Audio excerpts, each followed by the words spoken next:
নমস্কার। এখন বাংলা কবিতা পত্রিকা আয়োজিত এবং নতুন কবিতার ব্যবস্থাপনায় আমরা আজকে দুই প্রজন্মের দুই কবিকে নিয়ে আড্ডায় বসেছি। নতুন কবিতার ব্যবস্থাপনায় যে অনুষ্ঠানটি হবে তার নাম দেওয়া হয়েছে আড্ডা জাংশন। এটা যদি কন্টিনিউ করে আমরা মাসে একাধবার করে বসবো বিভিন্ন কবিদের সঙ্গে। সেখানে কবিরা পারস্পরিক কথাবার্তা বলবেন, আমার ভূমিকা থাকবে সূত্রধরের, আর এভাবে কবিতা নিয়ে আমরা আলোচনা করব। শুধু কবিতা নয়, সাহিত্যের বিভিন্ন বিভাগ নিয়ে। আজকে আমার সঙ্গে দুজন অত্যন্ত গুরুত্বপূর্ণ কবি আছে। একজন আপনারা সবাই জানেন, কবি উমাপদ কর। আরেকজন হচ্ছেন তরুণ প্রজন্মের কবি সব্যসাচী হাজরা। উমাপদের দীর্ঘ কবিতা জীবন। উমাপদ তার দীর্ঘ কবিতার জীবনে বিভিন্ন ফেজে কবিতা ভাবনাকে রিনিউ করেছেন, কবিতা ভাবনা নিয়ে ভেবেছেন এবং সেই ভাবনাকে ক্যারি করার মতো বইও লিখেছেন। এটা আমাদের একটা বিরাট পাওয়া। কিন্তু এখানে উনি থেমে থাকেন। তার সঙ্গে প্যারালালি উনি বেশ কিছু ভালো গদ্য সংকলন করেছেন বাংলা সাহিত্যের বিভিন্ন বিভাগ নিয়ে, কবিতা নিয়ে বিশেষ করে। আর সব্যসাচী হাজরা অন্যদিকে একদম তরুণ প্রজন্মের কবি। উমাপদ এবং আমি যেহেতু আমরা একটা সমান বয়সের লোক, আমরা যেগুলো অভিজ্ঞতার মধ্যে দিয়ে গিয়েছি, সব্য একদম নতুন প্রজন্মের হাওয়ায় সেই অভিজ্ঞতাগুলো শুনেছে, শুনে ও নিজেকে ফিল্টার করেছে এবং করে ও নিজের কবিতা ভাষা খোঁজার মতো একটা রিস্কি কি বলবো আবহে নিজেকে প্রতিস্থাপিত করেছে এবং ওর কবিতা জীবন শুরু করেছে। এটা খুব গুরুত্বপূর্ণ ঘটনা এই সময় দাঁড়িয়ে। তো এমন দুজন কবিকে আমরা পেয়েছি, যে একজন উমাপদ কর, যিনি নিজের কবিতা জীবনের বিভিন্ন অভিজ্ঞতার মাধ্যমে নিজেকে ফিল্টার করতে করতে নিজের কবিতা ভাষায় পৌঁছেছেন, নিজের কবিতা ভাবনায় পৌঁছেছেন। আরেকজন সব্যসাচী হাজরা একদম নতুন প্রজন্মের, যে সমস্ত হাতছানি উপেক্ষা করে খুব সহজে কবিতা লেখা যায় এখন, এবং সেই সহজ পন্থা ছেড়ে দিয়ে নিজেকে আবিষ্কার করে চলেছে। এই দুজন কবি আজ আমার অতিথি। তো আমি প্রথমে কবি সব্যসাচী হাজরাকে অনুরোধ করব যে আমরা এই আড্ডাটা এভাবে সাজিয়েছি যে আড্ডাটা একটা গতানুগতিক আড্ডা হবে, এটা একটা মিথস্ক্রিয়ামূলক আড্ডা হবে, ইন্টারেক্টিভ আড্ডা। তো সব্যসাচী হাজরা এখন উমাপদের কিছু কবিতা পড়বে এবং সেই সংক্রান্ত কিছু প্রশ্ন উমাপদ করবে, আমরা এখন শুনবো। সব্যসাচী। সবাই যারা উপস্থিত আছেন সবাইকে শুভেচ্ছা, ভালোবাসা। আমরা এক কবিতা যাত্রা, কবিতার সময় উত্তীর্ণ একটা পরিসরের মধ্যে দিয়ে আমরা চলেছি। আমি শুরুতেই আজকে আমাদের প্রিয় কবি উমাপদ কর, উমাদার একটি কবিতা দিয়ে শুরু করি। তারপর আমার প্রশ্ন আমি উমাদার কাছে রাখবো। উমাদা এবং স্বপনদাকে শুভেচ্ছা জানাচ্ছি। কবিতার নাম শৈশবের পিঠে। কাগজ কুড়িয়ে ঘরে ফিরে যাওয়া শৈশবের পিঠে ধূর্তামিও কিছু লুকিয়েছিল। ঝোলার ভেতর থেকে বর্ষা ব্যাঙ ঝাঁপালো, গন্ধে মাতোয়ারা খোলা ডাস্টবিন। চোখ এড়িয়ে ঝোলায় ভরা টুকরো লোহা, ভাঙা খেলনার চাকা বেশি দূর গড়াতে পারে না বস্তির মেঝে। সংসার পিঠ থেকে বস্তা নামায় কখনো সখনো, যখন ছুটেও ধরা যায় না লাস্ট মেট্রো। যখন বিশ্বকর্মার লাটাই খুলে অনেক সুতো ছাড়িয়ে নেয় আকাশ, আর ঘুড়ি ঘুমিয়ে থাকে বুক পকেটের স্পন্দনে। 11 বছর বয়স তাকে যে সেলাম জানাবে, কোন বস্তায় ভরে নেবে অমলিন কাগজ আর বন তুলসীর ঝোপ। পার্থেনিয়াম যাদের স্পেস জবরদখল করেছে বেশ কিছু কাল, ছোটখাটো মৃত্যু ঝোলায় বয়ে যেতেই থাকবে কোনো মহাকাল। কাক শকুনও পেছনে লাগবেই। তো এই হচ্ছে উমাপদ করের কবিতা। আমি যে বইটি থেকে কবিতা পাঠ করলাম, বইটির নাম ভাঙা পিয়ানোর পা। বইটির প্রকাশকাল 2009। উমাপদ কর, উমাদা আমাদের প্রায় 40 বছরের উপর কবিতা চর্চার সাথে যুক্ত। দশক বিচারে 80-র দশকের এই কবি আমাদের উপহার দিয়েছেন বেশ কয়েকটি কাব্যগ্রন্থ ও গদ্যগ্রন্থ। লেখালেখিতে নিজস্ব সিগনেচার তৈরির চেয়েও তাকে আমরা পেয়েছি ভাঙা গড়ায়, গতিময়তায়, পরিবর্তনশীল এক জার্নিতে। আমরা তাকিয়ে দেখি কবিতা ভাবনা ও কবির সংকট কোন পথে আমাদের ব্যক্তি থেকে বিশ্বগত করে। সে বলে কোনো কিছুই স্ট্যাটিক নয়। হর্ষ ও বিষাদের পুনর্জন্ম ঘটতে দেখি। পুনর্জন্ম, যারা শুনছেন কথাটা একটু নোট করবেন প্লিজ। ক্ষুদ্র থেকে বৃহতে, বিশেষত মানুষের প্রতি দেখি এক জিজ্ঞাসু চোখ। চলার মধ্যে ঢুকে পড়ে ইউনিভার্সাল অ্যাকসেপ্ট। কোনো কিছুই ব্রাত্য নয় সেখানে। বহমানতায় আস্থা ও নতুন ভাবনাকে নিজস্ব কাজে প্রয়োগ করায় সে সফল। সেই মহাসন্ধানের কবি উমাপদ কর। আমি সবাই যেমন শুরু করে, আমি একদম শুরুতে উমাপদ করের একদম প্রাথমিক লেখালেখি নিয়ে কিছু কথা ও তার সঙ্গে উমাদার যে রৌরব পত্রিকাকে কেন্দ্র করে আমরা বহুবার শুনেছি, আমরা জানি সবাই, তবুও অনেকেই জানি না। হ্যাঁ, অবশ্যই, কারণ প্রতিদিনই আমাদের সঙ্গে নতুন নতুন মানুষ যুক্ত হচ্ছেন বিভিন্ন আড্ডায়, বহু কথায়। আমি একটু উমাদার কাছে প্রথমে যাই। উমাদা যদি আমাদের সবাইকে একটু কবিতা, তার কবিতার জার্নির একদম প্রাথমিক দিক এবং তার সাথে সাথে রৌরব পত্রিকা এবং তার সংলগ্ন যদি কোনো পত্রিকার সঙ্গে তার যুক্ততা থাকে সেই সম্পর্কে আমাদের একটু জানাক। উমাদা। বেশ, নমস্কার। প্রথমেই আমি উদ্যোক্তা পত্রিকা, এখন বাংলা কবিতার কাগজ, যার প্ল্যাটফর্মে কথা বলছি আর যার ব্যানারে কথা বলছি, নতুন কবিতা, এরা দুটোই, এই দুটো পত্রিকাই আমার খুব আত্মিক। আমি এদের এই যে আমাকে এখানে বসিয়েছে তার জন্য আন্তরিক ধন্যবাদ জানাই। আমি নিজেও জানি না যে আমি এর যোগ্য কিনা। বিষয়টা এইভাবে বললে ভালো হয় যে, যেটা সব্য বলল, আমার ভাঙা পিয়ানোর পা থেকে একটা কবিতা পড়ে আমার প্রথম দিকটা। অ্যাকচুয়ালি আমি কিন্তু কবি নই, আমি কবিতা লেখক। এটা কতজন এখন শুনছেন আমি জানি না, কিন্তু এটা আমাকে বলতেই হবে। আমি কবিতা লেখক।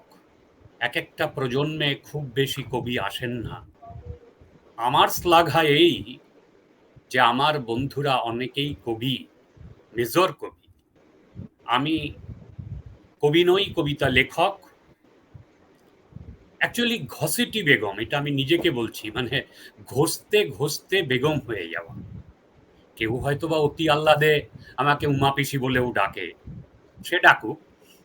অ্যাকচুয়ালি আমি ঘসেটি বেগম। ঘষতে ঘষতে, নিরন্তর একটা চর্চায়, চেষ্টায় এবং লেগে থাকায়। আমার প্রতিভা টতিভা কিছু নেই, মেধা ফেধা কিছু নেই। আমি আনকাই ঢুকে পড়েছিলাম কবিতা অঞ্চলে। এই প্রথমের কথাগুলো বলি। অ্যাকচুয়ালি খুব ছোট বয়স থেকে সুকুমার রায়ের কবিতা, সত্যেন দত্তের কবিতা, রবীন্দ্রনাথের কবিতা আবৃত্তি করতাম। সেই ক্লাস 4-5 থেকেই এরা আমার কবিতা শোনার একটা কাম তৈরি করে দিয়েছিল, বিশেষত সুকুমাররা। ফলে আমার কবিতার প্রতি একটা নেশা জাগছিল। আর ক্লাস 7-8-এ যেমন নিজের পড়ার খাতায় সবাই নেতাজি নামে কোনো কবিতা লেখে চতুর্দশপদী, সেসবও করেছি। কিন্তু মূলত 72-73 সালে যখন কলেজে পড়ি,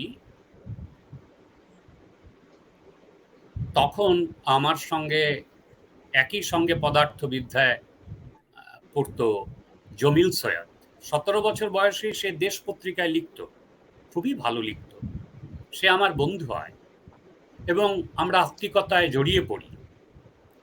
আচমকা প্রস্তুতিহীন, কবিতা লিখব বলে ভাবিনি, কবিতা নিয়ে পড়ছি। সুকুমার রায় এদেরকে ছাড়িয়ে গিয়ে পরবর্তীকালে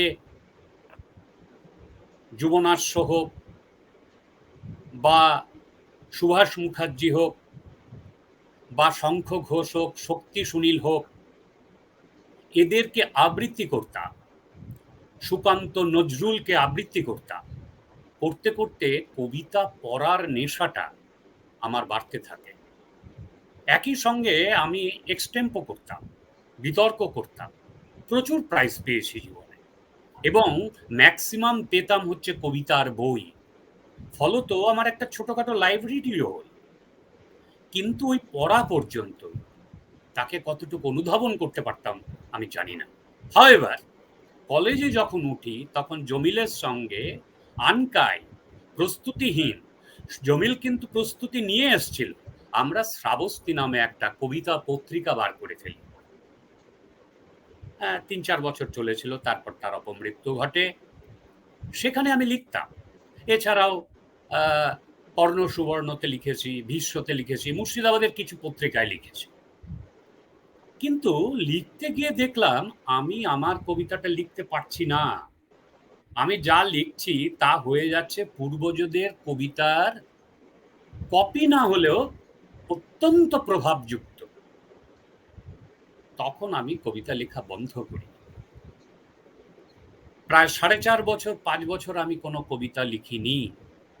সেই সময়টা আমি বাংলা সাহিত্যের ইতিহাস ধারাবাহিকভাবে কবিতার সহ কবিকে বিশ্লেষণ করতে করতে পড়তে থাকি। 79 সালে আমি রায়গঞ্জে যাই চাকরি সূত্রে। সেখানে একটা সাহিত্যিক পরিমণ্ডলও পাই এবং সেখানে সেখানে আমার আবার কবিতা লেখার একটা বাসনা বা ইচ্ছা তৈরি হয়। 79 সাল থেকে অ্যাকচুয়ালি আমার কবিতা লেখা শুরু এবং সেইখানেই আমি কবিতা লিখি। সেই সময় বিভিন্ন পত্রপত্রিকায়, অনেক পত্রপত্রিকা ছাপতো না, কারণ আমাকে কেউ চিনতো না। কোনো সম্পাদকের সঙ্গে আমার কোনো পরিচয় ছিল না। আমি সুদূর মফস্বলে থাকতাম, ডাক নির্ভর আমার কবিতা পাঠানো। তবুও অশোক চট্টোপাধ্যায়ের ঈগল, যজ্ঞেশ্বর রায়ের চিল, শিশির ভট্টাচার্যের অন্যদিন, সুশীল রায়ের ধ্রুপদী, বুদ্ধদেব বসুর একক, মহাদিগন্ত, মহাপৃথিবী, রবিবাসরীয় জনতা ইত্যাদি পত্রিকা সম্পাদক দেবকুমার বসুর সময়ানুগ, এরা আমাকে প্রশ্রয় দিয়েছে, আশ্রয় দিয়েছে। কি জন্য জানি না আমি। এই 3-4 বছর লেখার পর আমি বহরমপুর 82 সালে ফিরে আসি যখন, তখন আমি আবার লেখা বন্ধ করেছি 2-3 বছরের জন্য। তার অন্য প্রেক্ষিতা ছিল, শুধু খোঁজটা নয়, আরো কিছু ব্যাপার ছিল। এই বন্ধগুলো আমার জীবনে একটা যেমন যোগাযোগ শূন্যতাহীন করেছে, আবার তেমনি আমার পক্ষে অনেক ভালো হয়েছে বলে আমি অন্ততপক্ষে মনে করি। এইবার রৌরব পত্রিকার যে সম্পাদক শুভ চট্টোপাধ্যায় উমাদা, তার আমি উমাদা, এই আড্ডার ছলে যেহেতু কথা হচ্ছে, এই প্রসঙ্গে তোমার কাছে একটা কথা একটু জেনে নেব। সেটা হচ্ছে তুমি তোমার ঋতু পর্বের নাচ যে প্রথম বইটা, হ্যাঁ সেটা রচনাকাল হচ্ছে ৭৯ থেকে ৮৭, এবং তোমার হ্যাঁ বইটা প্রথম বেরোয় ৯৬ সালে সম্ভবত।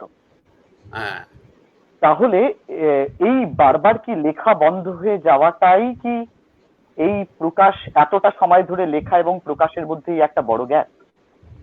না, ব্যাপারটা ঠিক তাই না। আমি রৌরবের কথাটা একটু, সংযুক্ততাটা একটু বলে নিই। অ্যাকচুয়ালি হুম। ফিজিক্যালি শুভ চট্টোপাধ্যায় আমার কাশিমবাজারের বাড়ি থেকে হাতে ধরে বার করেছিল যে তুমি এসো, তুমি লেখো, তুমি রৌরবের সঙ্গে যুক্ত হও। আমি ভেবেছিলাম, আমি ওদের পত্রিকা পড়তাম, এমনকি সমীরণের যে আগে স্বয়ম্বর ছিল সেটাও পড়েছি। আমি জানতাম ওদের কথা, কারণ শুভ চট্টোপাধ্যায় ৭৪ সালে যুগান্তরে ফ্রিল্যান্সার হিসেবে শ্রাবস্তির কথা বলেছে, যুগান্তর পত্রিকায় আমার কথা বলেছে।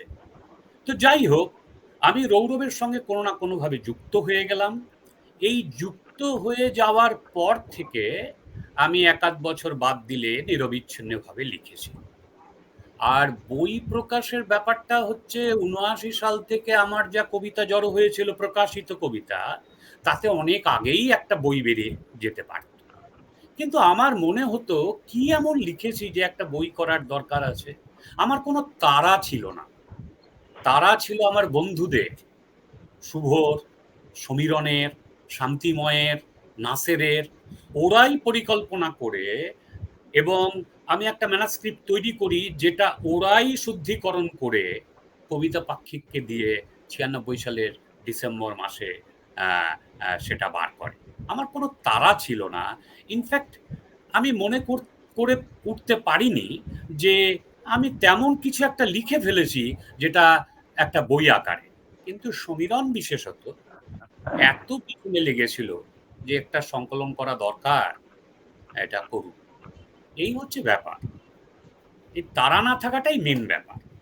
তো আমি আচ্ছা। একটা কাজ করি, স্বপন যেটা অলরেডি বলেছে এবং তুইও বলেছিস, যে এই রৌরবের সংযুক্তি বললাম, আমার প্রথম দিকের কথা বললাম, বই বিষয়ের কথা বললাম, আমি কেমন লিখতাম।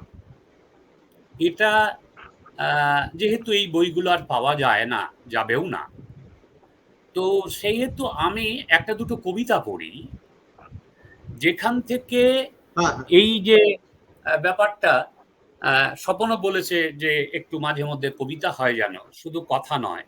আমি কেমন লিখতাম, ঠিক। আমি তার একটা দুটো নমুনা এখানে রাখি, তাহলে সুবিধা হবে।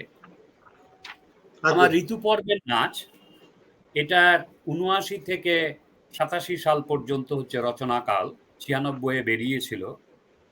এটার নাম কবিতাটা পড়ছি, এটা মোটামুটি ওই ৮০-৮১ সালে লেখা।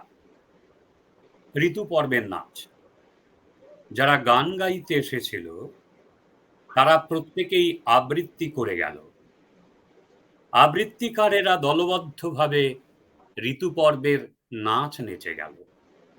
কথা ছিল, যারা নাচবে তারা অবাধ্য সেনাপতির মতো নিজস্ব সংলাপ বলে গেল। আর যে মানুষটি মঞ্চের মুখ্যমণি ভাষ্যকার, সে কেমন কাঁপানো ঠোঁট আর পলকহীন চোখে তাকিয়ে রইল মাইক্রোফোনের দিকে। মনে হলো অনেকদিন সে কথা বলতে ভুলে গেছে, অথচ একমাত্র বোবা চরিত্রটি ঘন ঘন হাত তুলে চিৎকার করে গেল মধ্যমঞ্চে। নেপথ্যে আলোওয়ালা প্রম্পটার বনে তোতলাতে তোতলাতে তোতলাতে তোতলাতে একসময় ফ্রিজ হয়ে গেল। প্রম্পটার দুটো আলো নেভালে শান্তিপূর্ণ তাৎক্ষণিক পরিবর্তন দৃষ্টান্ত হয়ে উঠত। সে কিন্তু রূপসজ্জাকারের বুরুশ লুকিয়ে রাখল, অনিবার্যতায় রূপসজ্জাকারকে টেনে আনলো মঞ্চে। বন্ধুগণ, সভাপতির ভাষণে আমি বিশেষ কিছুই বলবো না, শুধু যে যার নিজস্ব পরিধিতে।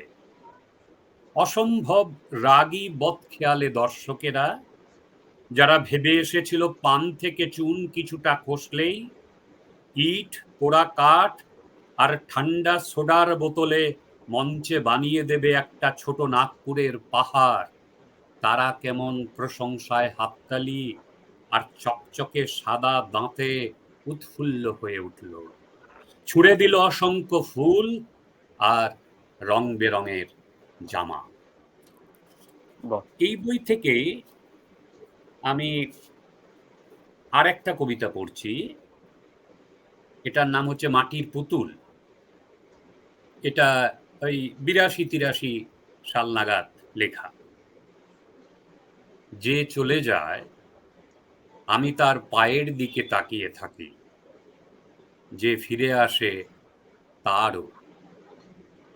যে যায় তার পায়ে পায়ে যায় নদী, আমার নিত্যদিনের স্নানের ঘাটটিতে আর বসা হয় না। যে যায় তার পায়ে পায়ে যায় শিশু, আমার সকালের হাওয়া, দুপুরের রোদ আর রাতের জ্যোৎস্না চলে যায়। কবে তারা আসবে ফিরে, কবে? যে আসে তার পায়ে স্নানের চিহ্ন, নদীর চিহ্ন নেই। নদী রয়েছে শিশুর সঙ্গে খেলায় মত্ত। কবে আর মাটির পুতুল হাতে শিশুটি দাঁড়াবে এসে আমার দুয়ারে, বলবে দরজা খোলো, দেখো সঙ্গে নিয়ে এসেছি ভালোবাসার নদীটিকে।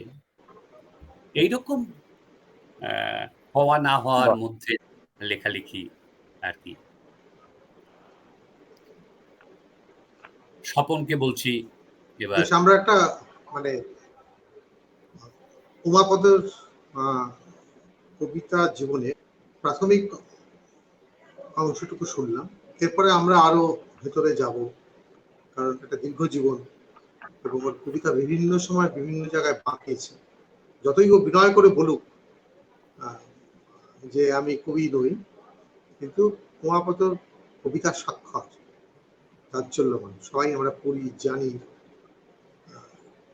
উমার একটা বিপুল পাঠক রয়েছে, আমরা সেসবে ঢুকবো।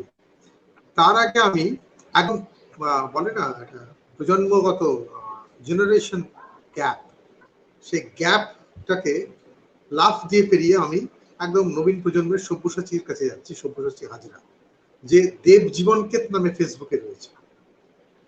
সব্যসাচী অদ্ভুত ভাবে মানে নানাবিধ কাজ করে। সব্যসাচীর কবিতার তো দেখেই,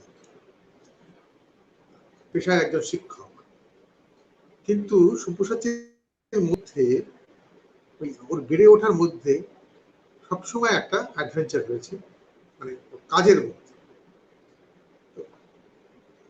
এখনো একটা পাঠ পেনিয়া বলে করে, সবাই জানেন, সেখানে অন্যের কবিতা নিয়েও পাঠ করে এবং আলোচনা করে।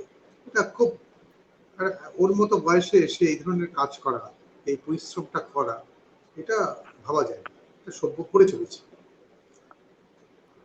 সভ্যর লেখালেখি শুরু 2004 সালে। এই 2004 সালে লেখালেখি শুরু মানে 0 দশক। তার আগে বাংলা কবিতার নানা পরিবর্তন হয়েছে, নানা দিকবদল ঘটেছে, কখনো পিছনে গিয়েছে, কখনো সামনে গিয়েছে, কখনো স্থিতাবস্থায় থেকেছে। এ সবই সব্যসাচী 2004 সালে যখন লেখালেখি শুরু করে প্রত্যক্ষ করেছে। এবং ওর প্রথম বই তৃতীয় ফ্লাওয়ার শোতেই, ও যৌথ বই কৃষ্ণেন্দ্র মুখার্জির সাথে, ও যাকে বলে না সাইন অফ ডিপারচার, যেটা অনেক কবি করেন, একদম প্রথম বই থেকেই একটা সাইন অফ চিহ্ন রেখে যাও, আমি ছেড়ে গেলাম, এটা করেছে। এই প্রসঙ্গে আমি সব্যকে বলবো যে ওর কবিতা জীবনের শুরু এবং শেষ এটা নিয়ে ও পরে বলবে। আমি উমাপদকে দিচ্ছি সব্য এই সংক্রান্ত প্রশ্ন। ঠিক আছে। উমাপদ।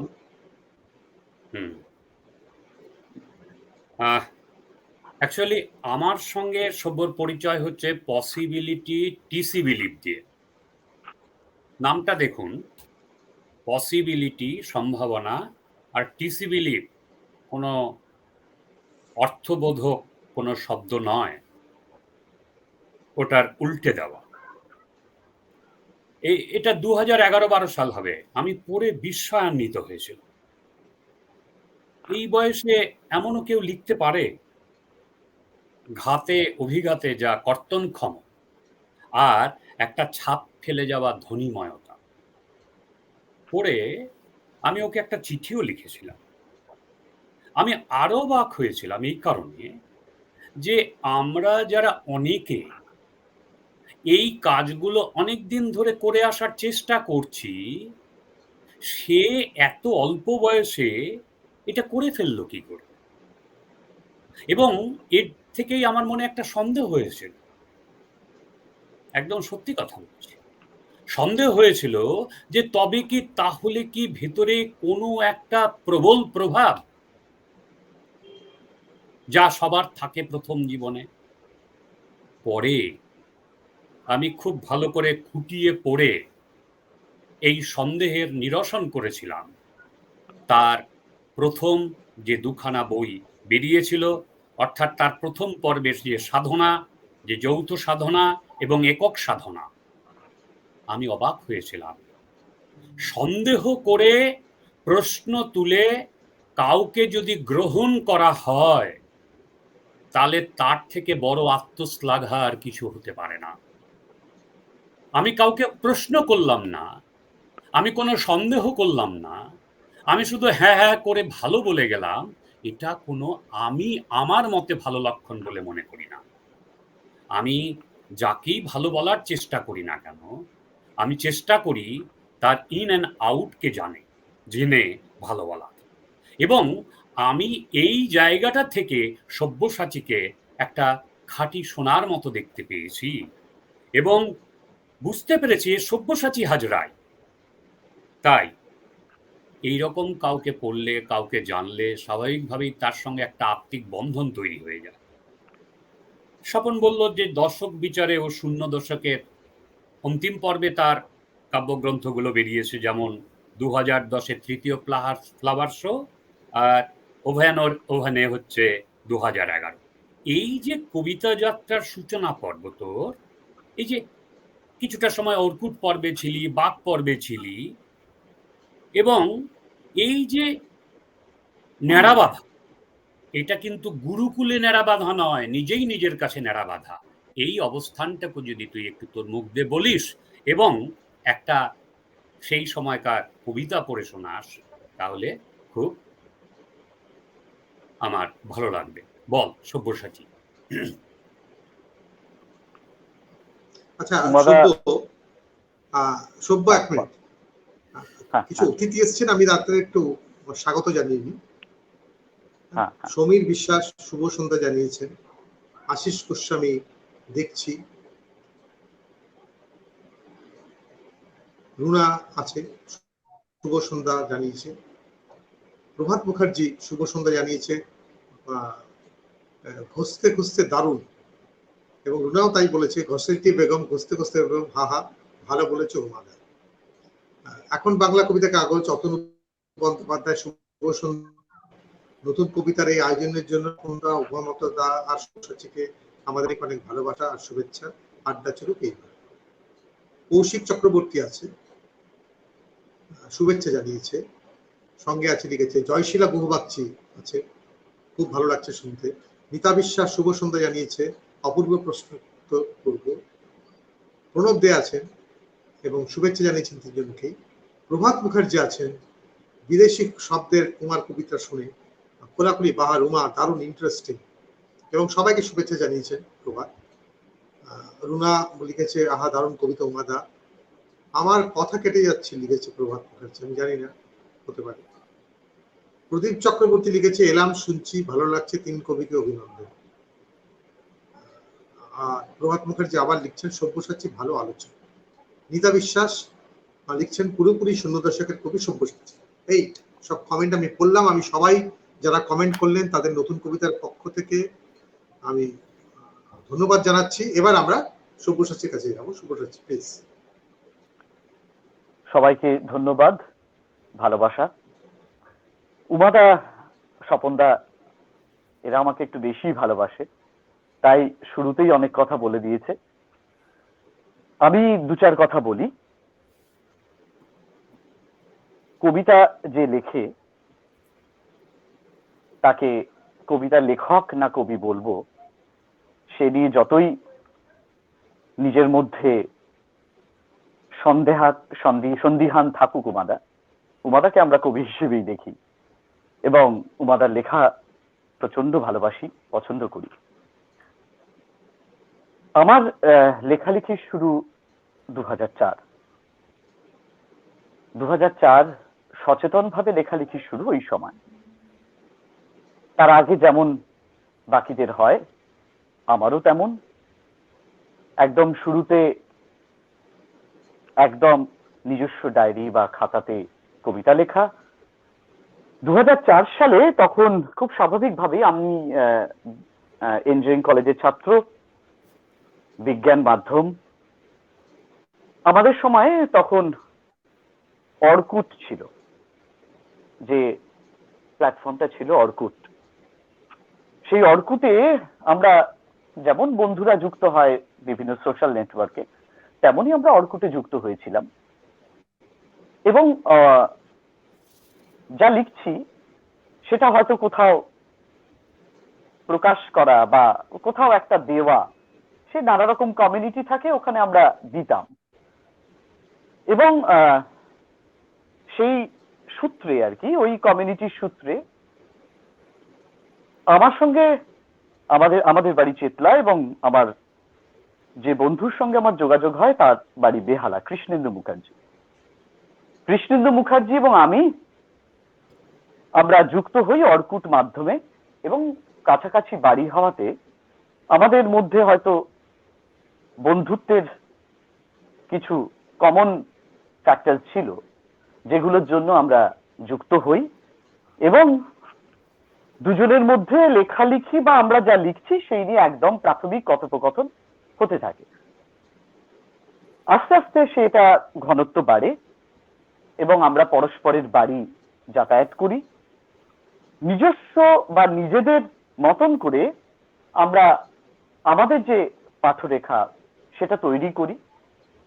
আমরা সেই সময় ওই আনন্দ পাবলিশার্স বা দেজ এরকম দু একটা জায়গা ছাড়া আমরা কোনো লিটল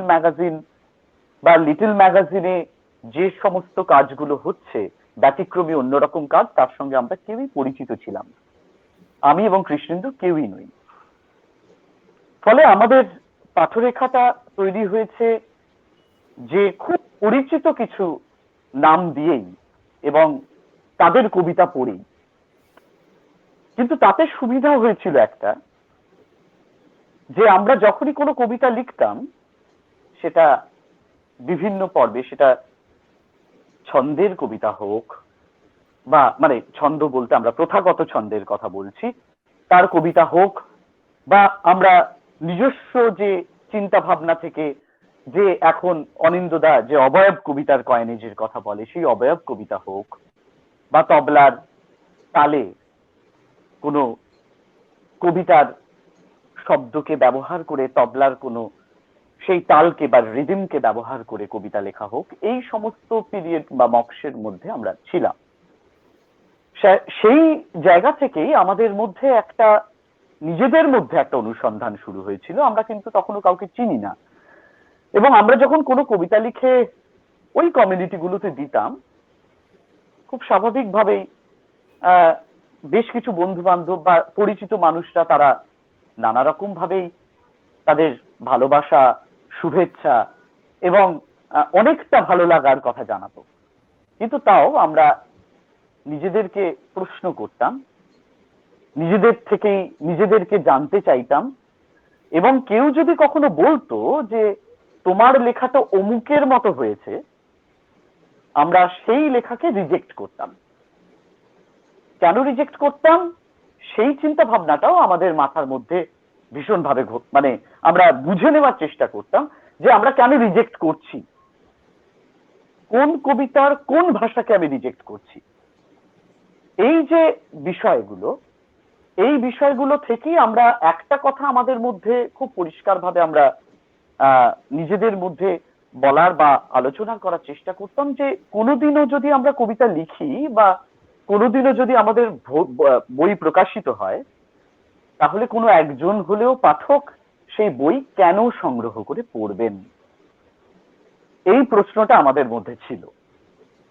একজন হলেও যদি পাঠক আমাদের বই সংগ্রহ করে পড়েন, নিশ্চয়ই তিনি কোনো জীবনানন্দের নিকৃষ্ট ভার্সন পড়বেন না, তিনি নিশ্চয়ই ভাস্কর চক্রবর্তীর নিকৃষ্ট ভার্সন পড়বেন না। তাহলে তিনি কাকে পড়বেন? উৎকৃষ্ট বা নিকৃষ্ট সব্যসাচীকেই পড়বেন। এই চ্যালেঞ্জটাই আমাদের মধ্যে ছিল এবং এই চ্যালেঞ্জটার জন্যই আমাদের নিজস্ব খোঁজ, নিজস্ব পথ চলা। এবং আমাদের এই চলতে চলতে আমাদের প্রথম বই আমরা আমাদের পত্রিকায় বিনয় মজুমদার যেমন তার সাক্ষাৎকারে বা লেখাতে লিখেছেন যে তার বইও সেভাবে কোনো লিটল ম্যাগাজিনে বেরোয়নি, তার আগেই বই হয়ে বেরিয়েছে লেখা আর কি। আমাদেরও তাই, লেখা সেভাবে কোনো লিটল ম্যাগাজিনে বেরোয়নি, কারণ আমরা সেভাবে কোনো লিটল ম্যাগাজিনকে চিনতাম না। আমাদেরও প্রথম প্রকাশ আমার এবং আমার বন্ধু কৃষ্ণেন্দু মুখার্জির বইয়ের মাধ্যমে, সেটা হচ্ছে তৃতীয় ফ্লাওয়ার শো, আমার পোর্শনটা, আর উল্টো দিক ঘুরিয়ে লভ্য লিরিকে ওর পার্টটা, এই দুটো অংশ মিলে আমাদের প্রথম বই প্রকাশিত হয়। এবং সেই বই প্রকাশের সাথে সাথে আমরা খুব স্বাভাবিকভাবে আমি অভিযান পাবলিশার্স থেকে আমাদের বইটা বেরোয় এবং আমরা জিজ্ঞাসা করি যে এই বই তো বেরোলো, কিন্তু এতগুলো কপি আমরা নিয়ে করব কি, একজনও কেউ আছে কি যাকে দেওয়া যাবে? তখন মারুফদা আমাদের জানায় যে আপনারা তোমরা কৌরবের সামনে চলে যাও এবং কৌরবের সামনে বেশ একটু বেটে খাটো মোটা সোটা লোককে দেখতে পাবে, তার হাতে গিয়ে বইটা দিয়ে এসো। তা আমাদের প্রথম যৌথ বইটা আমরা কৌরবে সামনে যে লোকটির হাতে দিয়ে আসি তার নাম হচ্ছে বারিন ঘোষাল। তা সেই থেকেই আমাদের তারপরে ধীরে ধীরে একে একে নতুন কবিতা এবং পরবর্তী পত্রিকাগুলোর সঙ্গে যোগাযোগ। ইন বিটুইন আমি বাক পত্রিকার সঙ্গেও যুক্ত ছিলাম, বাক পত্রিকার সঙ্গে যুক্ত ছিলাম বেশ কিছুদিন। কিন্তু যে কোনো ক্ষেত্রে আমি একটা বিষয় বিশ্বাস করি, আত্মসম্মান। এবং সেই আত্মসম্মানের জায়গাটা যে লেখার ক্ষেত্রে, কারণ আমি বারবার এটা বলি বা লিখি যে আমরা আমাদের প্রতিদিনের জীবনে নানা বিষয়ে পরাধীন। একমাত্র আমি লেখালেখিতে যেটা আমি নিজে থেকে করতে এসেছি, সেখানে আমি আমার রাজা থাকতে চাই।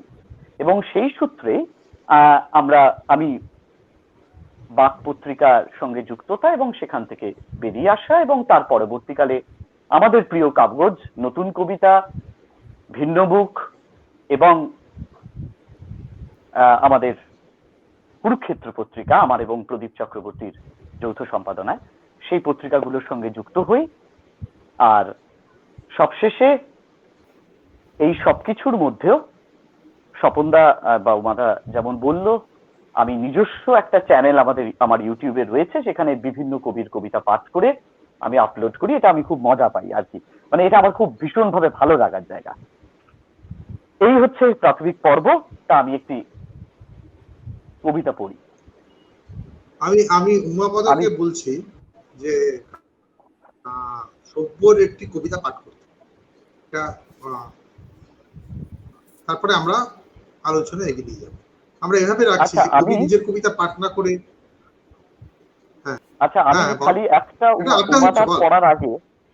উমাদা পড়ার আগে আমি যেহেতু একটা কবিতা বার করে রেখেছিলাম, সেটা জাস্ট এই সূত্রে পড়ে ফেলি, কেননা ওটার সঙ্গে একটা লিঙ্ক তৈরি হবে। হ্যাঁ, তাহলে তুই তৃতীয় ফ্লাওয়ার শো বা ওভানের থেকে পড়। উমাদা, তৃতীয় ফ্লাওয়ার শো, ওভানের বই দুটো এই মুহূর্তে নেই, আমি পসিবিলিটি থেকে একটা ছোট্ট লেখা পড়ছি। আচ্ছা, পসিবিলিটি থেকে পড়, আমি উড বি কার থেকে পড়। হ্যাঁ হ্যাঁ, ঠিক আছে ঠিক আছে।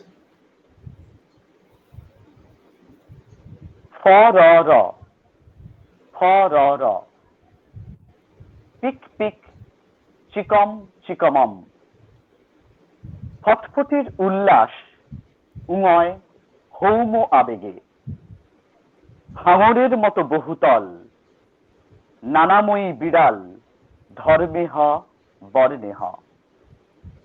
পৃথিবী ফুলে ফল হতে গিয়ে খাদ্য খাদক দূরে সরে যাও। মিন থেকে মতি আন, স্বর্গে হ মর্তে হ, এমন বিয়োজক ওরা। ইঙর দুটো থলি আড়াআড়ি ভোগ করে নাও। শিকারী ধূপ দিয়ে গেলে পুজো হবে অন্ধ মুনির পা। ভীতগাব ভোগান্ত হৃদলেন রুম থেকে অনায় পতন অন্য কাকের খোঁজে। অন্ধে হ সন্ধে হ, অন্ধকার বাজিয়ে নিয়েছে ইকার আকার।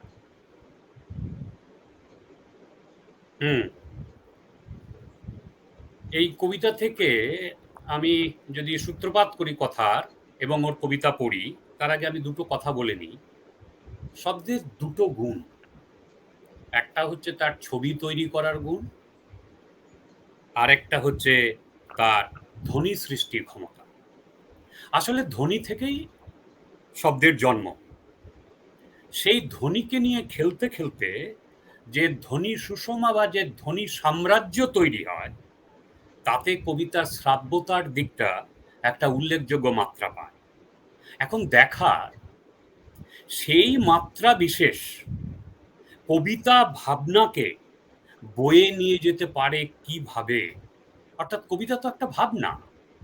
আমি তো শব্দ শুনতে কবিতা চাই না, আমি একটাকে ভাবনাকে চাইব, একটা ভাবনা প্রবাহকে চাইব, হয়তোবা সেখানে ধ্বনি সুষমা বা ধ্বনি সাম্রাজ্য কাজ করবে। এটা একটা বড় চ্যালেঞ্জ কবির কাছে। সব্যসাচী সেই চ্যালেঞ্জটা নিয়েছে এবং আমার মনে হয় সেটাও জয় করেছে। আমি যদি আরেকটা কবিতা পড়ি, সেখান থেকেও ব্যাপারটা খানিকটা ক্লিয়ার হবে। ও আমি যেটা দিয়ে ওর ভূমিকা শুরু করেছিলাম, সেখান থেকে ও একটা কবিতা পড়ল। আমি পড়ছি উদ্বিকার থেকে, মন্ত্র তন্ত্র। এটা হাঁটু জন্ম বলে একটা মূল কবিতা, তারই পার্ট কবিতা। এক, রমনা ও রুবির উষ্ণতা স্বাভাবিকের থেকে 2 ডিগ্রি বেশি। বাচ্চার নাম লুকিয়ে লুকিয়ে তং তরাক তরাং। ট্রিং কি, চমক কি, লাফ কি, লম্ফ কি, ললনা। কি বিসর্গে বাজে তোমার সর্বশূন্য শেষ স্তর। কাপের সাইজে, চায়ের আয়তনে, বিরক্তে চিত্ত হোক জন্মের প্রথম কান্না। নাসিকা বর্ণে উন্মুখ প্রকৃতি দোষ। আমাদের যুদ্ধ নগরে সূর্য উঠুক, আমাদের শান্তি নগরে ঘড়ি চলে না, শুধু স্ট্রাইকার ওরে পরম সত্যের দিকে। 2, নিঃশ্বাস ও প্রশ্বাসের মাঝে ইরা পিঙ্গলা সুষুম্না জাগ্রত নিয়ে ভাসে। শুধু হাসপাতাল নয়, বাড়ির প্রসব যোগ করো। বুদ্ধর আলোর বুদ্ধ জেলে দাও ব্যায়াম ও শরীর চর্চার ওপারে। বাবার 64 পাপড়িতে মেলে মায়ের 32, জেগে থাকে চাল গম চিনির দোকানে। তন ও ত্রয়ের লুকোচুরি ঘুরে, মন ও ত্রয়ে ফেরাও বরফ ও বাষ্পের সংজ্ঞা। তোমরা সংনমনে চটি খুলে এসো। আমার মনে হয় এখানে কিন্তু সব্যসাচীর কবিতায় আমি রাজনীতির একটা ছবি পাই, রাজনীতির কিছু ছোঁয়া পাই। কবির ক্ষেত্রে রাজনীতি নয়, এটা মানব নীতি। তো কবিতায় এই রাজনীতি চিন্তনকে সব্যসাচী কেমন ভাবে দেখে, কেমন ভাবে ভাবে, কেমন ভাবে প্রয়োগের চেষ্টা করে, সেটা নিয়ে যদি 2-4 কথা বল। সব্য। একদমই উমাদা। আমাদের ছোটবেলায় আমরা আমাদের বাড়িতে যেহেতু গান বাজনার পরিবেশ ছিল, আমার দিদিকে ছড়ার গান শেখানো হতো এবং সেই ছড়ার গানের যেমন রিদিম এবং সাথে সাথে রাইমস গুলো সুরের আকারে কানে বাজতো, তার সঙ্গে সঙ্গে কথার মধ্যেও, তার সহজ কথার মধ্যে ব্যপ্ত জায়গাগুলো ছুতো। যেমন আপনারা সবাই শুনেছেন, কাঠঠোকরার মাথায় টোপর, কাঠবেড়ালি হাসে, মাছরাঙার বিয়ে হবে শৈল দিঘির বাঁকে গো।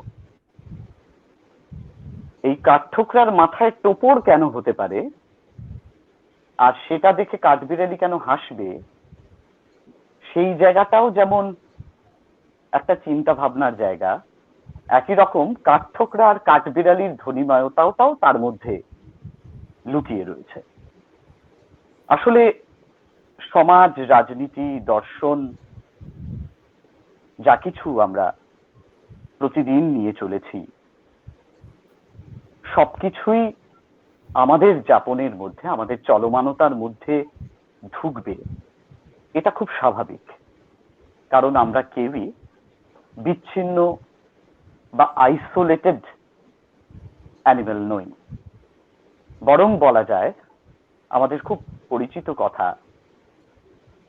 দার্শনিকের কথা, মানুষ মাত্রই বা স্বভাবতই রাজনৈতিক প্রাণী। কিন্তু কবিতা তার বিমূর্ততার জায়গায় সরাসরি সেই রাজনীতিক বা রাজনীতির স্লোগান লিখবে কিনা, বা রাজনীতি বিষয়ক কবিতা লিখবে কিনা, বিষয়কে ভিত্তি করবে না কবিতার মধ্যে অসংখ্য বিষয়ের মেলবন্ধন করবে, সেটা অবশ্যই কবির নিজস্ব যাত্রাপথ। রাজনীতি সর্বত্র। একজন বাচ্চা যখন জন্মায়, সেও উল্লম্ব দাঁড়িয়ে থাকে না, তারও জন্ম নেওয়ার সময় একটা অ্যালাইনমেন্ট থাকে। ঠিক একই রকম ভাবে একটা কম্পাস, ম্যাগনেটিক কম্পাস বা একটা ম্যাগনেটেরও একটা ডিরেকশনাল প্রপার্টি রয়েছে।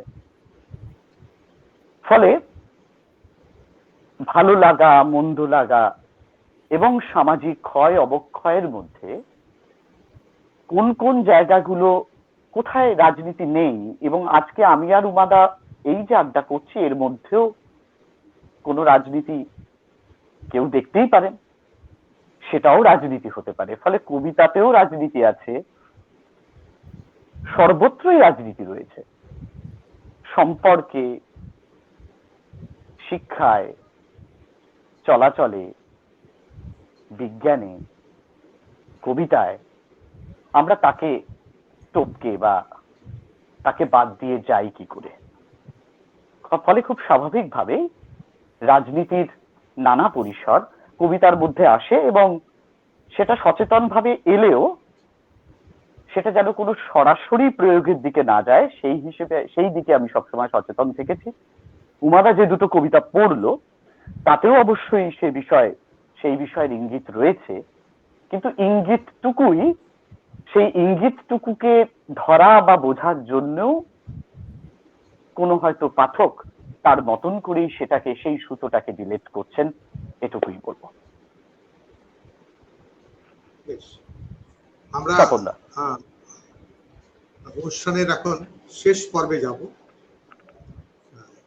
এই ধরনের অনুষ্ঠানের জন্য 1 ঘন্টা যথেষ্ট নয়, কারণ দুজনের কবিতা জীবন, সেই আলোচনা সবসময় অসমাপ্ত থেকে যাবে। আর সত্ত্বেও আমাদের মেনে নিতে হয়। আমি তার আগে আরো কিছু অতিথি এসেছে, আমি তাদের কমেন্ট গুলো একটু পড়ে দিই।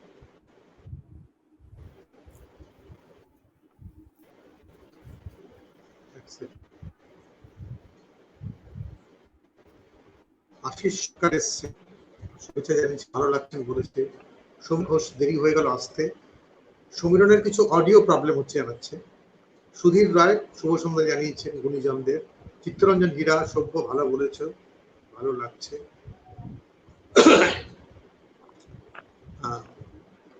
এই রুনা আবার অভিনন্দন জানিয়েছে। আশিস গোস্বামী, দুজনই প্রিয় কবি বললো। ঠিক আছে, এতটা আমাদের রইল।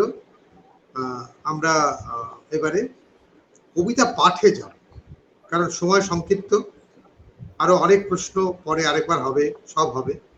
আরেকবার আমরা যদি এই আড্ডা চলে, আমরা আবার হয়তো বসবো, তখন আরেকটা পর্যায় শুরু করব।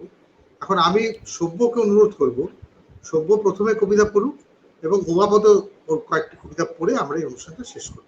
সভ্য, প্লিজ। আচ্ছা, ঠিক আছে।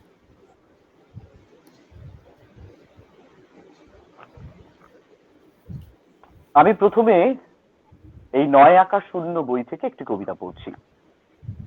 ২ থেকে ৩টি কবিতা পড়ব, কারণ সময় কম।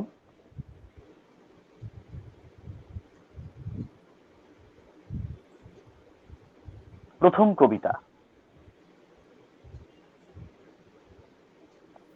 কবিতা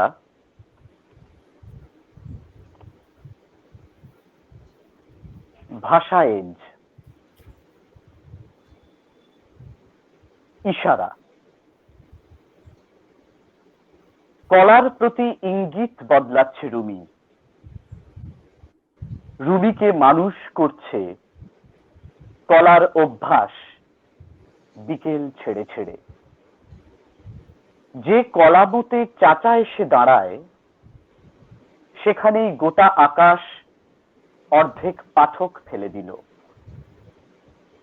কোলে পিঠে উঠল রুবির সকাল, ধনী সমেত অর্ধেক কলা রুমা খেয়ে গেল। সরক্ষেপণ। মৌরুট ফেলে ফল খাচ্ছে মাছি, চারিদিকে মৌল্যান মধুল্যান। তবুও ফল খাচ্ছে মাছি, হানিকম ছেড়ে চাঁদ ছেড়ে অন্য বিছানায়। ডলফিনের শব্দ নিভে গেলে অন্য সমুদ্রে নাম পড়ে থাকে, নামরুট পড়ে পড়ে থাকে। শব্দ সৃষ্টি। পাখির বাচ্চা ভাবালো নাসাকে, ভাবালো কিভাবে ব্যাকরণ হয়। ত্রিগাছে ফুলার কিভাবে ভাষা নিয়ে মরে, ভাষা এজ লুটে পুটে খায়। পাখিরা ফুটল যখন, অর্ধেক কলা ব্যাকরণ খেলো বাচ্চা সমেত, রুমি সমেত। পরবর্তী কবিতা পড়ছি ঝরা পাখিদের চেকমেট থেকে।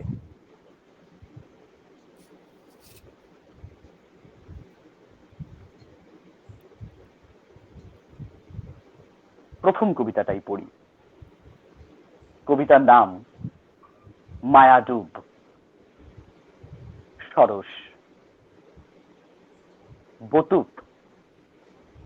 দাঁড়াও, না পারো কালো মন্দিরে লোকানো। জীব লিখছে কালি, আলোকিত লোর তার। ইন ইন ইন পড়ছিলে না পারার দ্বীপে। আনাড়ি দিয়ে মাখা ভাত, চলে যাও কণাগড়ে। লোকালো পথ ছায়া, কে তাকে পরালে ছায়া ছয়। পৌঁছনো ছায়া, নাছরের দেবী ছোঁয়া ঘোর। তাই কি রিক আসে? রিক লিখলে ক্ষত হয় তার। যে ঝড় নারুনের, সেই স্বরে লিকলিকে কালি লিজ দিচ্ছে মহালাল জীবে। না পারায় রব ওঠে, বেদ বেদাঙ্গ বেদান্ত বিদ্যাস্থানেভ্য এ বচ। আলোকিত লোর কাতার, খেউর ভাঙা পৃথিবীর নাম, তুমি এসে ছলকে দাও সরস। শেষ কবিতা পড়ছি উদ্বিকার থেকে।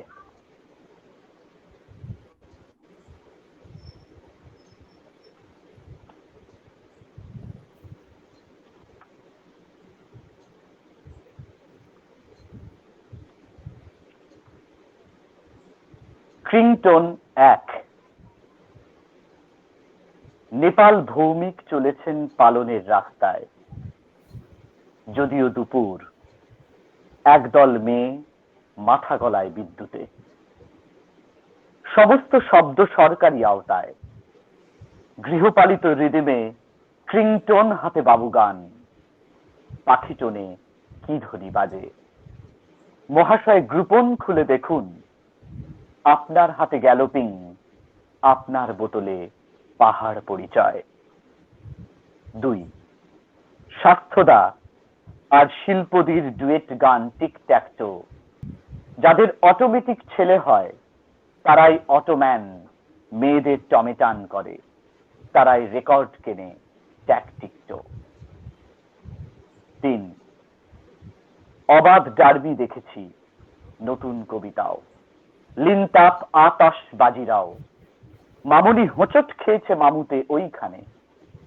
30 মিনিটে আমি উড়জানি পেয়েছি, লিঙ্কার সাজহানা ওইখানে। সাহাজেদি যত আমার ফুবারে ঝরেছে, খোক্কস শুনেছে কি? খস খস পাতারাও পাত নেড়ে খেয়ে গেল কত। সূর্য 100, রাহুকেতু ওইখানে, দেখেছি কি? ধন্যবাদ। যারা শুনলেন উমাদা পড়ার আগে একটা কথা খালি বলে নি, নতুন কবিতা পত্রিকা এবং এখন বাংলা কবিতার কাগজকে সময় পাবো কিনা জানি না, আমার 2 ভালোবাসার কাগজকে অগ্রিম ধন্যবাদ জানিয়ে রাখি। উমাদা। সব্যর কবিতা আপনারা শুনলেন, ভিন্ন কবিতা, ভিন্ন স্বাদের কবিতা। একদিন এই কবিতা নিয়ে আলোচনা করা যেতে পারে কোনো একটা পরিসরে। আমরা এখন শেষ পর্যায়ে চলে এসেছি এবং আমরা এখন উমাপদ করের কবিতা শুনবো। উমাপদ। হ্যাঁ, তো আমি তো প্রথমে ঋতুপর্বের নাচ থেকে একদম আমার প্রথম দিকের লেখা থেকে পড়েছি, আর একটু পরের ভাঙা পিয়ানোর পা থেকে পড়ল সব্য। আমি এখন আমার মাঝখানের 2টো বই, অপর বসন্ত থেকে একটা, আর ধনুক কথায় শর্ট থেকে 2টো, এবং লাস্ট এই সেপ্টেম্বর মাসে লেখা একটা কবিতা আমি পড়ে স্বপনের হাতে মাইক দিয়ে দেব ফর দ্য ক্লোজার। অপর বসন্ত, এটা 2007 সালের মার্চ মাস থেকে ডিসেম্বর মাসের মধ্যে 56টা কবিতা লেখা, তার 47 নম্বর কবিতা। সিঁড়ি ঘুমিয়ে নীলু, প্রতিটি ধাপে ঘুম, প্রতিটি ধাপে নীলু। একদানা পুঁতি গড়িয়ে পড়ছে ওর প্রতিটি পা ধানিতে। সহস্র পুঁতি গড়িয়ে পড়তে পড়তে ধাপে ধাপে ধ্বনি উল্লসিত। গতি বাড়ল গড়ানোর, জল তরঙ্গ ঝালায় ঝমঝম হয়ে উঠল কান। ছবি আর ধ্বনি শুধু, ভাবনার কথা হোক না এবার। ঘুম ভেঙে ভেঙেই সিঁড়ি কিছু ভাববে না বলা চলে না। সে ভাবছে চটকা ঘুমের আড়ালে স্বপ্ন কিছু ছিল কিনা। পুঁতির যত না ভাব, তার চেয়ে দৌড় বেশি, ফার্স্ট হতে হবে। সিঁড়ি বেয়ে নেমে আসছে 3টি ধারা, একটা জলের, একটা দুধের, আরেকটা রক্তের। কোথাও ওভারল্যাপিং নেই। এবার পড়ছি আমার ধনুক কথায় স্বর কাব্যগ্রন্থ থেকে। এটার রচনাকাল মোটামুটি 2009 থেকে 2011-র মধ্যে। শেষ পর্যন্ত কল্পনাই রেফার করল কল্পনাকে।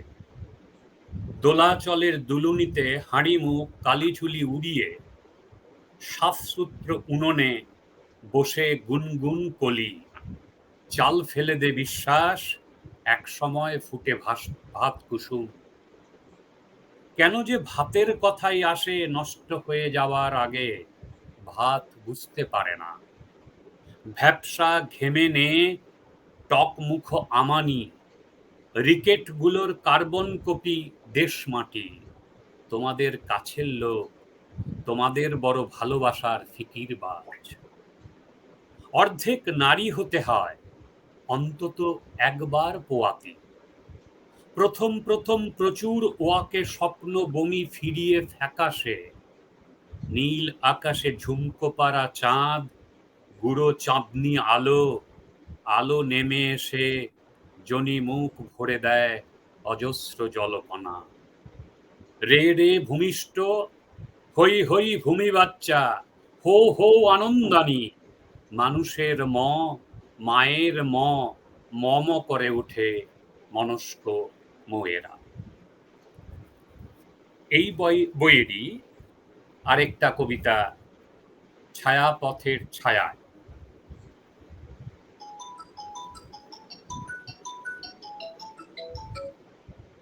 পরে পড়ছি। ছায়াপথের ছায়ায়, কত রোদ পড়ল ছায়াপথে, ছায়া জুড়লো পথে, পাড়া ঘুমলো ছায়ায়, মিল্কি ভাবটা তবু গেল না। পাখা ও পাখার বাতাস এক পংক্তি ভোজনে বসে, গলা অবধি ঘণ্টার ধ্বনি খেয়ে মৃদুবন্দ বিলাপ। তাপের পতা এই সামনের সিঁড়ি বেয়ে উঠে পড়া গোসাপ, এবারে নেমে এসো ফাগুনান্তে, শীতে গোল পাপোশ বনে যাও। নীল এবং হলুদের মাঝে কোনো একটা বিন্দু বিন্দু নথ নলকের সম্ভার, ভাব করার আগেই আংটি চয়নের ভার এসে দুপেক। চয়নিকা না চয়ন, কার চাপে হার মাস জ্বালিয়ে বৃদ্ধ পিতা একটা লাঠি ভর করে ছায়াপথের ছায়ায় এসে দাঁড়ায়। সবশেষে এই গড়পড়তা গধূলিবেলা বলে জানুয়ারি মাসে একটা কবিতা সিরিজ শুরু করেছিলাম, মাত্র 7টা লিখে আর 10 মাস কোনো কবিতা লিখতে পারিনি। পরে আবার 9 মাস কোনো কবিতা লিখতে পারিনি। আবার গড়পড়তা গধূলিবেলা 2 বলে 18/9 একটা কবিতা লিখেছি, সেইটা পড়ি আমার কবিতা পাঠ শেষ করি। গড়পড়তা গধূলিবেলা 2। কোনো রোদ নেই, কোনো হেমন্ত নেই, কোনো বামন নেই, কোনো শীত, কোনো লজ্জন নেই, পতঝড়, কোনো বর্ষা নেই, লম্বু নেই, বিস্কুট নেই, কোনো শরৎ নেই, স্বর নেই, খণ্ড হয়েছে ত, লি নেই, রি কোনো নেই, রি নেই, নেই কোনো বসন্ত, অনু হয়েছে স্বর, বিশেষ কিছু স্বর্গের জন্য 18, মহাভারত, মহাযুদ্ধ, 18 লাখ বছর, দিন আসে না যায় কোনো জানে না, দেয়ালে পিঠ, পিঠে দেয়াল তুলে যুদ্ধ, কানে খাটো, মুখে তোতলামি, নাভিতে ভৃঙ্গরাজ তেল, আলো লীন, ফলো করছে আকাশ তারা, নিধাপা নিধাপা করছে ধাপার মাঠ। শোনো, গ্রীষ্মও নেই, ঘুম নেই, সুকান্ত। নমস্কার।